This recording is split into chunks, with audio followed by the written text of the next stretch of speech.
Hi everybody, Lindsay here, lead programmer on Party Golf. I've got Aaron and Ben here with me to show off one of the categories in the custom game section of Party Golf. Today we're going to look at the bowl category, the very first one that most people will come across.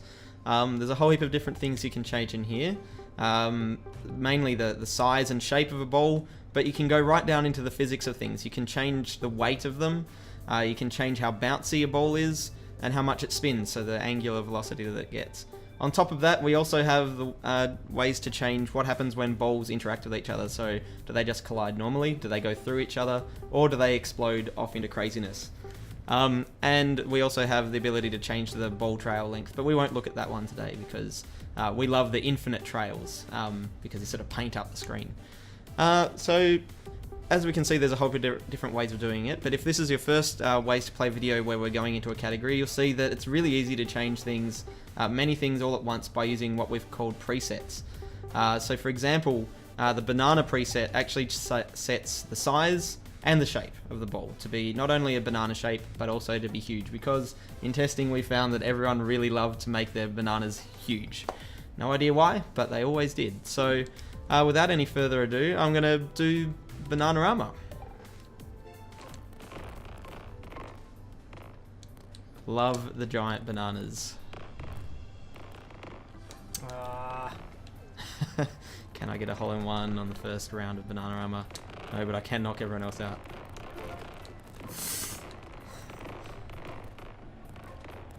So this is one of those times where people realize immediately, oh my god, you can block the hole and make it so no one else can get in. We do have a setting that makes that change so that you can become non-collidable in the hole, I believe it is.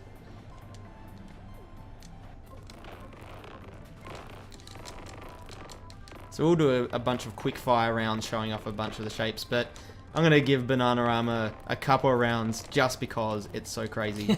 And if you've seen some of the other videos, you can see that normally you're just a normal shaped circular bowl, but with one button press basically I've made the game completely different. And that's one of our philosophies here at Giant Margarita, is epic customization, but a quick path to doing that. Path of least resistance in some ways, I guess.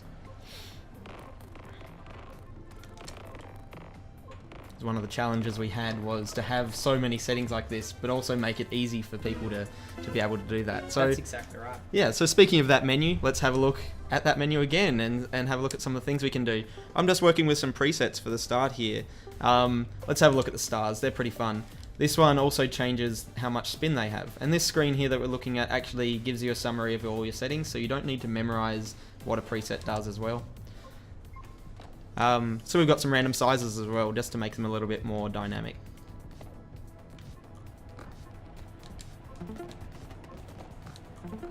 Oh, bad luck. Can we all fit? Nice, we all sunk at the end there, I love it.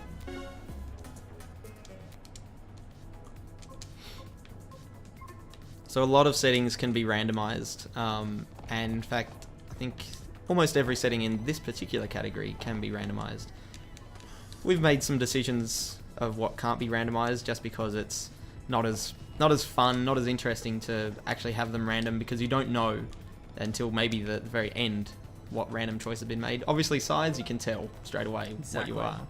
A lot of the time people think that this game is random and things are fully random, but we've certainly found that fully random can create situations where it's not as fun to play. So it's like a curated random, I guess. One of the early YouTuber people who played our game actually, the first round they skipped default. They went straight into the random mode. They said, "Oh, random, that's got to be fun." And this was like right before we'd done any of that sort of thinking. And as a result of looking at his video, we're like, "Yep, we're not going to make everything random." This preset I've done, it changes the spinniness of the ball. I skipped past that menu, but we can see that once I landed there, it's the red one, and all the other guys, we just spun on. It was crazy. It's like being Shane Warne at golf, or he's an international cricketer, not only Australians will understand what I'm talking about there, right? Subtle reference there. But maybe only like 90s and 80s kids. It doesn't play anymore, so a bit obscure reference. He's a cricketer who's a spin bowler. Anyone Any of you 12-year-olds don't know who he is. So let's try out another one. I like doing fruit salad, so really showing off the randomness here. Where's that one? I think that's right near the end, isn't it? Oh no, here it is. So you can randomize the size, or you can randomize just the shapes. But as I said, you can also randomize the bounciness and all of that. But we found that's less fun to randomize all of that each time. But you can if you want, by going all the way to the end and randomizing things on a round basis or a match basis. But let's just do random shapes. And this really shows off some of the shapes that we've got, rather than me having to go through each one. There's the hockey stick there, though. I love that one, the blue one. Hockey stick / candy cane. That is true. Maybe for Christmas we'll patch in some little candy cane lines on there. We should, definitely. That was actually the intention. It was a Kickstarter backer request. That's right. That's a good point there, Ben, that we actually have a lot of bowl shapes because we didn't come up with them. Some of them, the Kickstarter backers came up with them. And we can't thank our Kickstarter backers enough. We really do love them. And we found that people really do love custom shapes. It's, you know, they can play the default mode, but if everyone's a banana or an egg, you know, it changes it up again, and people love that. And I do like how the game changes when you're not a circle. Like right now, I could have made it up that hill if I was a circle. I'd come to rest. Now it's changed this whole level completely. Now it's about who can really be closest, I think. Although I reckon that triangle probably could come to rest on there quite well. I tried, but I kept bouncing off. We'll point out that our levels are procedurally generated, so when I say this level, this is a level I have never seen before. But I know how it would play if I were a circle, that's for sure. It'd be completely different to this. No! That yellow triangle, the Dorito as some people have called it. We're certainly not allowed to call it a Dorito ourselves, and wonder if I should have said that in this video. But let's have a look at some other shapes. I'm gonna point out some of the other ways you can customize things. So let's go back to a normal default mode. So you can always reset using triangle or go back to the default preset. And actually, let's do beach ball before we do something else. What this does here is it also changes the weight of the ball. And if you've looked at the Davids and Goliath video on this channel, you should check that out. Even though we're huge, we're not heavy. So we're a beach ball. But in this game, you can do the setting of a bowling ball, which is huge and heavy. That's right. And when you have different weights between the bowls using per player settings, it changes things absolutely crazily as well. But effectively for us, there's no real difference if we're the same weight. So let's have a look at some of the settings in here then. We'll go into explosive collisions. Ian would kill me if we didn't do this. So we can look at what happens when a ball collides with another ball. And first, let's go boring. Let's make it so there's no collisions. So maybe you're getting to that point of the day where, you know, people have hit you so many times and you're player one. Maybe you want to turn off all the collisions so that no one can hit you around. Make it a fairer race. Obviously that's less party, but we pride ourselves on the fact that there's an option to make it more strategic or more thought out. And so that showed it there that, you know, we would have collided 1,000 times there, but we didn't. And as lead programmer, I have great relief that works. It's one of those things where the engine we're working with Unity just makes that so simple for us to handle. So if you are an indie dev out there like us, we can't recommend Unity enough for making games like this. So if you haven't had a look, please do. We can put on a little bit of craziness explosion when we collide now. Let's just see with very explosive. All right. Oh, nice. I didn't even need to turn the ball size up. Usually I do is to make sure that the balls collide a bit more. Oh, look at that. The cool thing as well about these sorts of physics interactions is that they're the starting point for game modes. So things like sumo were developed out of explosive collisions, knocking people out of the way. It's how we come up with these modes. I think that's very important actually. We've basically got ourselves a physics sandbox here. And so we've come up with a few modes from that, but because you can save your own game modes, we're excited to see what stuff people use with the ball shapes. Even without using the ball shapes, for a lot of things, we've still come up with 100 game modes. All of those game modes then just put a different shape in, and suddenly it's your own.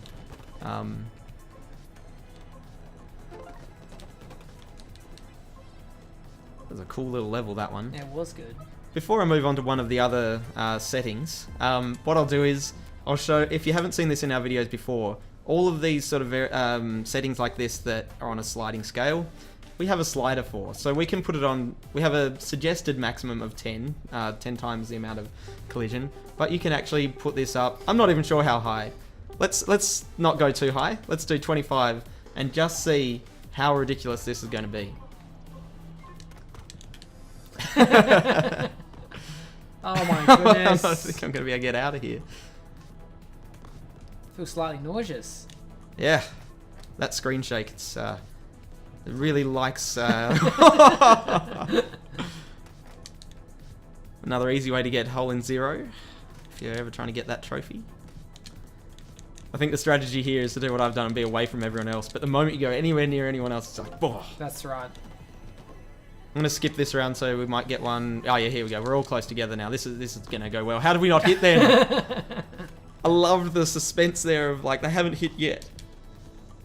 Coming for you, yellow. Oh, look at that. I knocked you out. That was amazing. Couldn't even plan that if we wanted to. Down the chute.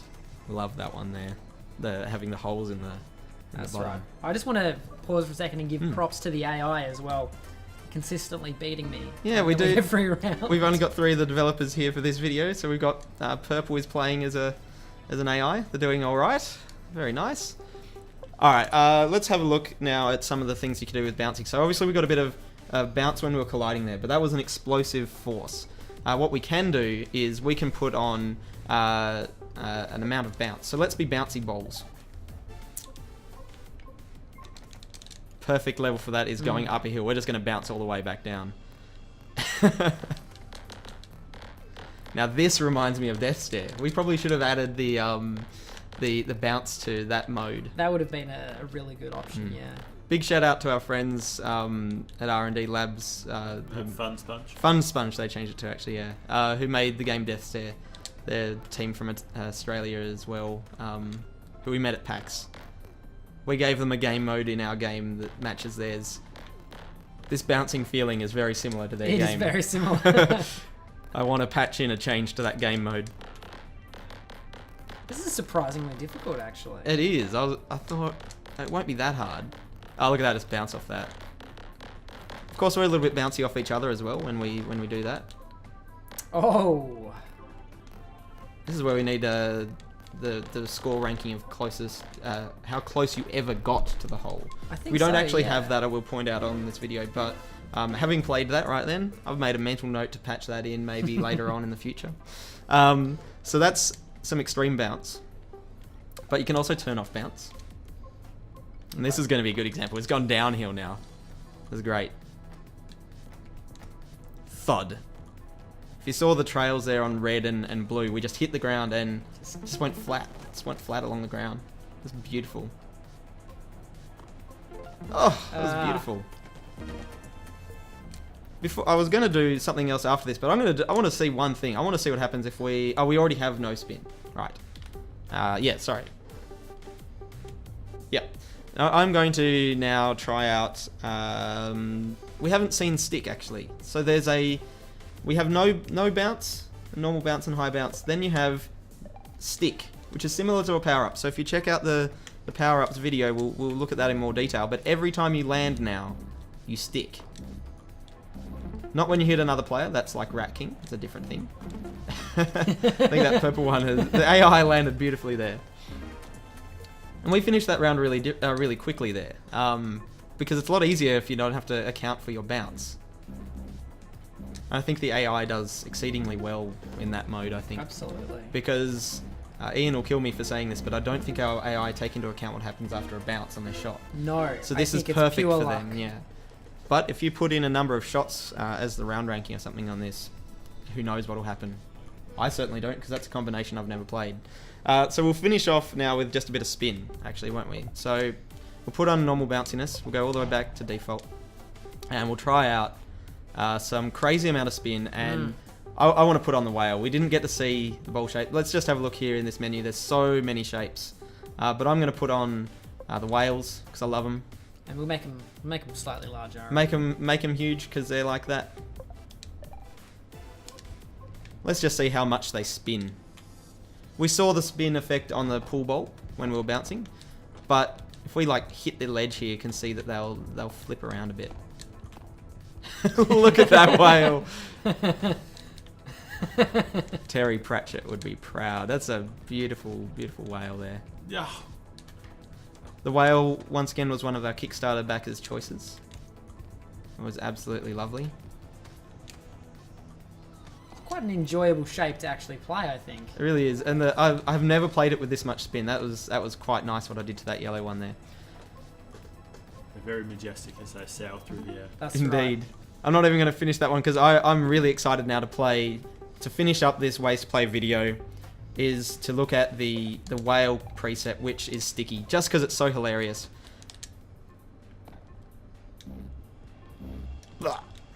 And we're not playing with our sound effects on while we're recording, but you guys can hear the noises. It's beautiful. It's really great. What a way to end this video is that. Thanks for watching this particular ways to play video of Party Golf. You've seen how we can customize the bowl shapes. And remember, you can do all of the other settings in the game with this. We've just changed the way the bowls work in a bit of a physics sandbox. One of the things we really like. Make sure you check out the other ways to modify things, and then we look forward to seeing what you guys can make in combinations as well. Thanks for watching.